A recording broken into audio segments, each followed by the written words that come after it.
agenda, I would add feminism to it. I mean, think about, I've got one of my nephews, Andrew, has 8 kids.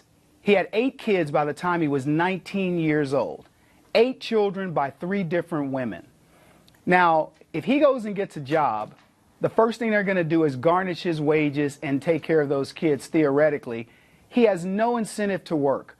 They have destroyed, it is these types of policies that have destroyed the black community and young black men. And yet again, here's another, retread of some FDR program that, it's just another pig, it's a pig on ice.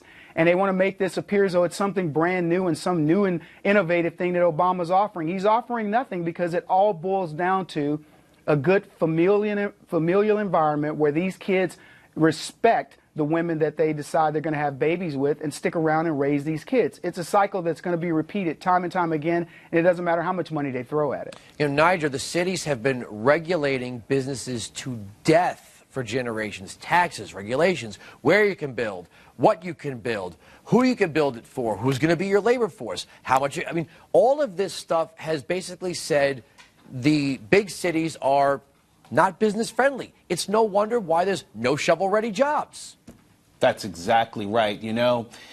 There's an index of economic freedom ranking countries all around the world and the ability for an entrepreneur to pursue a dream or a small business or even a large business to open up in terms of taxes and regulation. And under President Obama, and I don't say this with glee, I say this with a great deal of sadness, the United States has fallen out of the top 10 of those countries. I mean, you've got Mauritius, you've got Ireland, you've got Chile that are ahead of us in terms of economic freedom. There are Republicans and Democrats that are talking about things like enterprise zones, and Obama talks about promise zones where you cut down on regulation, on bureaucratic red tape, on taxes, you give tax incentives. Well, I say what we really need to do is we need to make the United States of America one big enterprise zone where we can roll back regulations, roll back high taxes. The engine of economic growth is small business development, and they are suffocating under this administration. And big government trickle-down economic policy, which has come from Obama and 7 years of Harry Reid in leadership and from liberals running these cities for 50 years, is just not working, not just for blacks and browns, but for all Americans.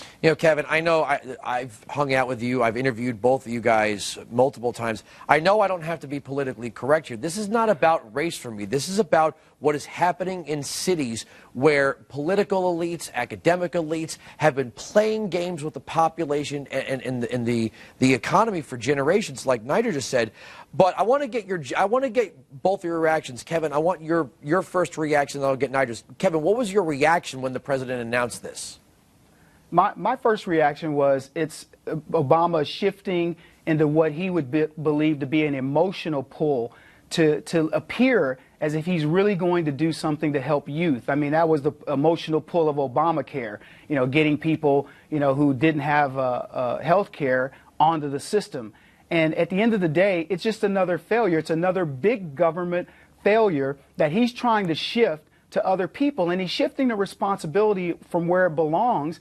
And I don't want to keep going back to the fallback, to this safety net of liberalism for everything that I say, but it does boil down to that. If there were things for these young men to do that were productive, they'd be doing them. But instead, liberalism says don't do it. And they end up in a trap. And I use my nephew as an example, but there are many others. I mean, just Google the number of these guys that are out there with no hope. So all they're doing is going from woman to woman saying, you know what, I don't have to take care of you. I don't have to be a family man. I don't have to take care of my family if we create a kid together. The government's going to do it. And then we wonder, why is it that they're talking about setting up promise zones and economic zones? The promise is we're going to take more of the working capital of tax-paying Americans and promise it to people who have no chance of hope because they don't even want to go at it any longer. Niger, what was your reaction? Well,